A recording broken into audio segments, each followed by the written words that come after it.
Everyone, welcome back to our channel Akash Papri. সকলকে অনেক স্বাগতের সঙ্গে নতুন একটা ভিডিও শুরু করছি। তো আজকে হচ্ছে শিব পুজো। তো বাড়িতে আমরা প্রত্যেক বছরই ছোটোখাটো করে শিব পুজো করি, মানে আসনের শিবলিঙ্গ আছে সেখানে পুজো করা হয়। আর শিব পুজোর দিন একটু স্পেশালভাবেই যেগুলো মানে শিব পুজোতে বাবা ভোলানাথের পছন্দ সেই রকমভাবে কিন্তু বাড়িতেই করা হয়। শিবের মাথায় জল ঢালা, দুধ দিয়ে স্নান করানো, আকন্দ ফুল, মানে যা যা একটু পছন্দের জিনিস, একটু ফল, একটু এগুলো দিয়ে করা হয়। তো আমি স্নান করে একটু মানে জল ঢালবো শিবের মাথায়। আর মা কিন্তু পুজো করছে উপোস থেকে, মানে প্রত্যেক বছরই আমি মা দুজনাই উপোস থেকে করি, এরকম হয়েছে। তো এখন তো সোনা আমার ছোটো, ওই জন্য ধরো হয়ে উঠবে না। তো আমার এখন আছে প্রচুর কাছাকাছি। আর তোমার দাদা ভাই মানে কাজ করছিল, এবার এখন এমন একটা কাজের সময় যেখানে সোনা মানে আমার আর তোমার দাদা ভাইকে দুজনাকে ইনভলভ হতে হবে, কিন্তু সোনা মাকে রাখতে হবে কাউকে। তো সেই সময়টা একটু টাইম লাগবে, কারণ মা একটু পুজো টুজো করবে, তাই তো সেই জন্য তোমার দাদা ভাইকে বললাম তুমি একটু প্লিজ কষ্ট করে রাখো, আমি কাজগুলো করি। কারণ দুপুরে রোদ চলে গেলে পরে অনেক জামা কাপড় রয়েছে মেয়েরগুলো, এবং আমাদের বেডশিট, টাওয়াল ফাওয়াল অনেক কিছু জমেছে, সেগুলো সব আমি এখন ধোবো। সার্ফও ছিল না, তো দাদা ভাইকে বললাম সার্ফ নিয়ে আসো, মেয়েকে নিয়ে আসো। আর ওর আবার ঠান্ডা লেগেছে, আর ওই জন্য রেগে যাচ্ছে, মানে রেগে যাচ্ছে বলছে ঠান্ডা লাগলে ওর মানে একটু ডাস্ট অ্যালার্জি আছে, সমস্যা বেশি হয়, একটু থাকতে কষ্ট হয় আর কি, নিজেই কন্ট্রোল করতে পারে না, আর তো অন্য কেউ। তো চলো কাছাকাছিগুলো সারি।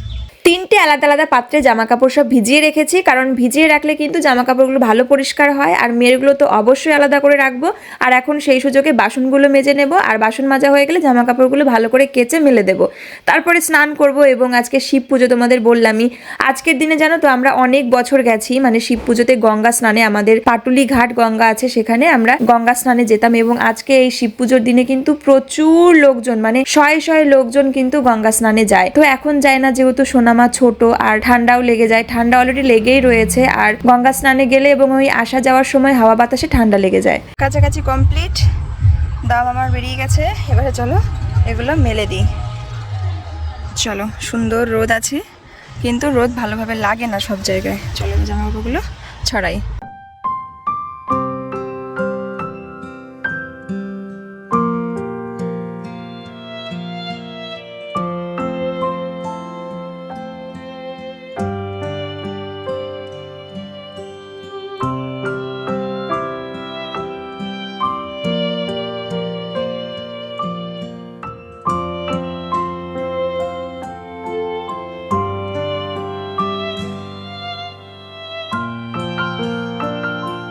জামা কাপড়গুলো কেচে নেড়ে এই যে স্নান করে চলে আসলাম চটপট করে। আর হচ্ছে কাজ তো অনেক বাকি এখনো, কিন্তু স্নান করে সবার আগে ভোলা বাবার মাথায় একটু জল ঢালবো আর একটু পুজো করব। আর পুজোর দিন সবসময় তো শাড়ি পরা হয় না, আর মানে ছাপা শাড়িও, বিশেষ করে কোথাও গেলে বিয়ে বাড়ি আদার্স ওকেশনে তো শাড়ি পরা হয়, বাড়িতে তো পরা হয় না।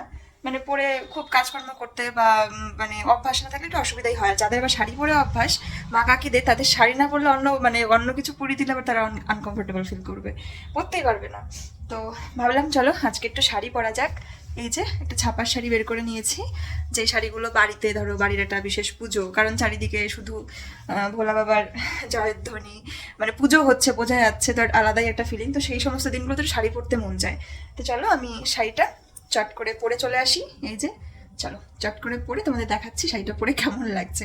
ছাপা শাড়ি যদিও কেমন আর লাগবে, সাজগোজের ব্যাপার না, জাস্ট শাড়িটা পরে চলে আসি চট করে। এই যে তোমাদেরকে বললাম যে চলো একবারে শাড়িটা পরে এসে তোমাদেরকে দেখাচ্ছি কেমন লাগছে আজকের লুকটা। মানে আজকে একটু দেখতে ডিফারেন্ট লাগবে, কারণ বাড়িতে সবসময় তো নাইটি পরে থাকা হয়, আর ছাপা শাড়ি পরলাম। আর তার উপলক্ষ হচ্ছে আজকে শিব পুজো। কেমন লাগছে শাড়ি পরে? ভালো লাগছে? সোনা মা কেমন করে তাকাচ্ছে, বলছে মা, এরকম বলছে মা, একটুখানি দেখলো, এখন স্বাভাবিক। চলো এই হচ্ছে শাড়ি, ছাপা শাড়ি পরে নিয়েছি। আর ছাপা শাড়ি পরলে পরে একটু সিঁদুর টিপ সুস্পষ্ট থাকলে ভালো লাগে, তাই পরে নিলাম। আর খুব রোদ, এখন যাবো বলো তো কি, একটু ঠাকুর ঘরে একটু শিবের মাথায় জল ঢালবো, একটু পুজো দেবো, তারপরে খাওয়া দাওয়া করবো। চলো আসো।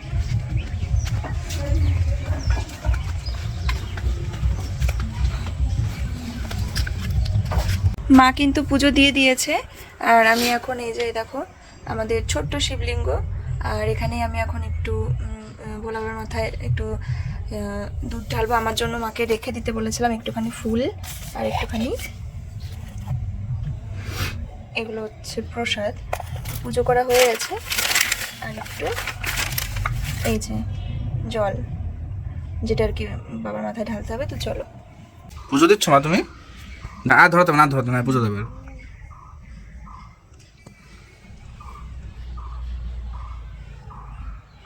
উলুলু দিতে হয় সাথে।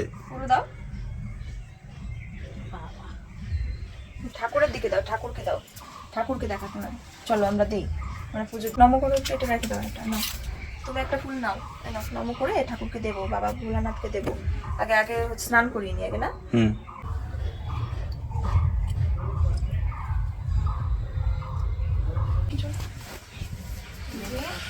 বাবা ভোলানাথ আসো আমার।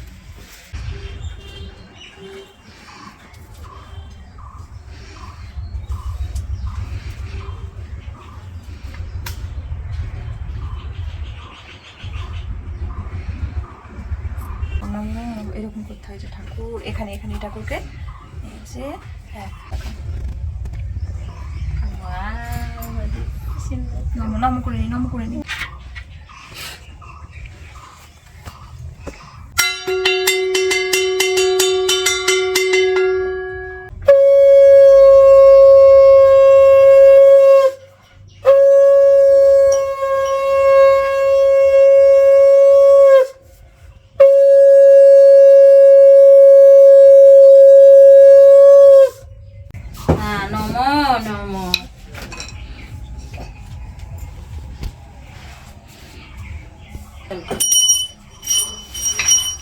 নম করতে হয় ঠাকুরকে,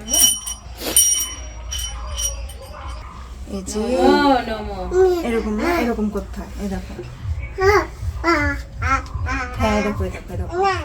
শুভ সন্ধ্যা। ও আমার মা তো আগে কত সুন্দর সবাইকে হ্যালো করতো, তো আমার মাম্মাকে এখন একটা টেস্টি খাবার বানিয়ে দেবো মাম্মার পছন্দের, সেটা হচ্ছে মাখানা। সোনা মা মাত্র ঘুম থেকে উঠলো, তারপরে এখন আমার মাম্মার জন্য একটুখানি বানাবো। বাবা আবার বাবা, হ্যাঁ বাবাকেও ডাকবো। এখন মাম্মার জন্য বানাবো হচ্ছে মাখানা, যেটা ওকে ঘিতে ফ্রাই করে দেবো। আর আজকে কিন্তু মানে শিব পুজো, আর সেই কারণে আমরা আজকে সারাদিন নিরামিষ খাবো। সকালেও নিরামিষ রান্না হয়েছে, রাতেও কিন্তু নিরামিষ রান্না হবে, এবং আমরা আজকে সারাদিনই একদম টোটালি ভেজ। তো সোনামার জন্য চলো ঘিতে আগে মাখানাটা ওকে ফ্রাই করে দিই। আমার মেয়ের কাণ্ড দেখে হাসবো না কাঁদবো বুঝি না। এখানে এসছে আমি দরজার কাছে, আর মাখানাটা আমি বিছানায় মানে রেখে এসছি বাটিতে, ও এখান থেকে ফু দিয়ে যাচ্ছে জোরে জোরে, ফু ফু করে। দাও দেখি, ফু দাও তো, ফু। ওই দেখো চটমট করে আওয়াজ হচ্ছে, ফু দাও তো দেখি, ফু যায় নাকি ওখানে। সোনামা তো এখন ফু দিতে পারে, এবার হচ্ছে ওর বার্থডে আসলে পরে বার্থডের ক্যান্ডেলে ফু দিতে পারবে। দাঁড় বাবা, গরম গরম, আগে আগে ঠান্ডা হোক। এই যে মাখানা গরম গরম গরম গরম লাগবে। হায় রে, গরম না, ভালো। দেখো ভীষণ পছন্দ করে আমার মামা মাখানা খেতে, তাই না? হাততালি, মজা। হ্যাঁ ভালো, খুব টেস্টি। পা কি করবো, পায়ে কি হলো আবার? আদর্শিনী ওর ঠাম্মিকে বত বত বত করলো, হ্যাঁ ওর ঘোড়ার গাড়িতে বসিয়ে টানছে বু। দেখি কি করে গাড়ি চালাবে সামনে। কি করব কি মা নাইমে যাও, দেখো কি করে বসতে বলে। একে দিকে দিকে বসে কি করব কি করব কি কি করবে ঠাম্মি? কি করব বসবো। তাই, আর তুমি কি করবে? তুমি চালাবে? ওরকম জোর করে বসে। হ্যাঁ, তারপরে তারপরে তুমি ঠাম্মিকে নিয়ে টানবে, গাড়ি টানবে। বসবো। ওরে ঘোড়ার মুখে গিয়ে আমি খাই। কি করব আমি? বসে বসে বসে যা, বসবো। ঠিক আছে, ঠিক আছে। এবার তুমি কি করবে?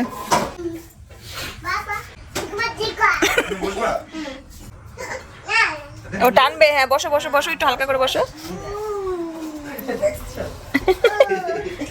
মা নাও সিঙ্গারা, আমি তো এর বাবা খাবো না, একটা নাও, একটা নিজে ভাইয়ের জন্য নিজে একটা। খাবে না মনে হয়। তো চারখানা সিঙ্গারা তুমি খাবে, তুমি খাবে চারটে সিঙ্গারা, এই একটা সিঙ্গারা। এই দেখো আমি কিন্তু ভাত নিয়ে এসেছি, তুমি দাদাকে ভাত বেড়ে দিলাম। ওর আবার হচ্ছে একটু ঠান্ডা ঠান্ডা জ্বর জ্বর ভাব লাগছে বলছে, ঠান্ডা লেগেই গেছে। আর তোমাদের তখন বললাম না আজকে শিব পুজোর জন্য কিন্তু আমাদের বাড়িতে নিরামিষ রান্না আছে। এই দেখো রান্না হচ্ছে বড়ির ঝোল, আমার মায়ের হাতের বড়ি, ও বাড়ির, খুব টেস্ট খেতে। কেনা বড়ির কোনো স্বাদই নেই, কেনা বড়ির স্বাদ এর কাছে জাস্ট ফিকে। আমি তো ছোটোবেলার থেকে সারা জীবন বাড়ির তৈরি বড়ি খেয়ে এসেছি, কোনো দিনও আমার আজ পর্যন্ত ওই বাইরের যে কেনা বড়ি পাওয়া যায়, কারণ এ বাড়িতে এসে মাঝে মাঝে আর কি যখন থাকে না বড়ির দরকার হয় তখন তো কিনে আনে বাবা, তোমার দাদা ভাই, তো কোনো দিনও আমি ওই বড়ি ভালো খাই না। ওই বড়ি মানে খাওয়ার না খাওয়ার সমান।